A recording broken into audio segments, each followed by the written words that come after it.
આજે વિધાનસભાના સન્માન્ય ગૃહમાં જ્યારે પ્રશ્નોત્તરી હતી તેમાં મારો જે પ્રશ્ન હતો અને ગુજરાત સરકારના શિક્ષણ મંત્રીએ જે જવાબ આપ્યો છે, હું તે વાત અહીં રજૂ કરવા ઉપસ્થિત થયો છું. નર્મદા જિલ્લો, દાહોદ જિલ્લો એ દેશના અતિ પછાત જિલ્લાઓમાં પણ 1 થી 10માં નર્મદા અને દાહોદ જિલ્લાનું નામ આવે છે. ત્યારે એમાં પછાત રહેવાનું સૌથી મહત્વનું જો કોઈ કારણ હોય તો શિક્ષણનું સ્તર કથળતી હાલત એ નર્મદા અને દાહોદ જિલ્લાનું પછાતપણું રહેવાનું કારણ છે. આજે તમે જોઈ શકો છો, નર્મદા જિલ્લામાં 549 શિક્ષકોની ઘટ છે. એ જ પ્રકારે દાહોદમાં 1284 શિક્ષકોની ઘટ છે. એ જ પ્રકારે પેટા પ્રશ્નમાં માન્ય મેં પૂછ્યું કે કેટલી શાળાઓ એક શિક્ષકથી ચાલે છે, તો નર્મદા જિલ્લામાં 145 શાળાઓ એક શિક્ષકથી ચાલે છે. હવે તમે વિચાર કરો, એક શાળામાં 1 થી 5 ધોરણ હોય, 1 થી 8 ધોરણ હોય, એક શિક્ષક કયા ધોરણને ભણાવશે? એ વસ્તી ગણતરી કરવા જશે, એસઆઈઆરની કામગીરી કરવા જશે, સરકારી મિટિંગોમાં જશે, તો બાળકોને ભણાવશે કોણ? ગરવી ગુજરાતની આ વરવી વાસ્તવિકતા છે.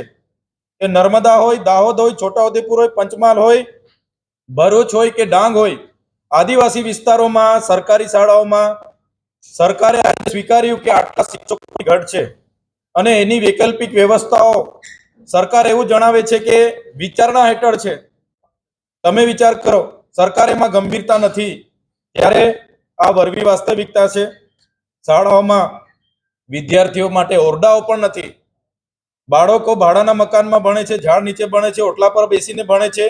એક ક્લાસરૂમમાં 4 ધોરણોને બેસાડીને ભણાવવામાં આવે છે. આ વરવી વાસ્તવિકતા ગુજરાતની છે. ગુજરાતની સરકારે સ્વીકારવું પડશે. દર વર્ષે બજેટોમાં હજારો કરોડ રૂપિયાની જોગવાઈઓ કરવામાં આવે છે, તો પછી આદિવાસી વિસ્તારોની શાળાના ઓરડા કેમ બનાવવામાં નથી આવતા?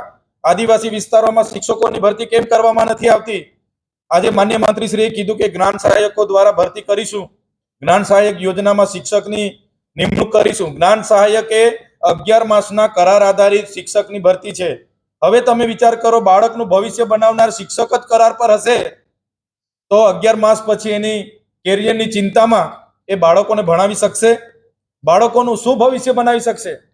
આ સવાલ અમે ગુજરાતની સરકારને પૂછીએ છીએ. 30 વર્ષથી ભારતીય જનતા પાર્ટીની સરકાર છે, છતાં આદિવાસી વિસ્તારોમાં સરકારી શાળાઓના ઓરડા પૂરા પાડવામાં અને શિક્ષકો પૂરા પાડવામાં આ સરકાર સદંતર નિષ્ફળ ગઈ છે. અને એ પ્રકારે જનતાએ જાગવું પડશે, સરકાર પર જવાબ માંગવો પડશે. એ અમારી આજની માધ્યમથી આપ સૌને વિનંતી છે.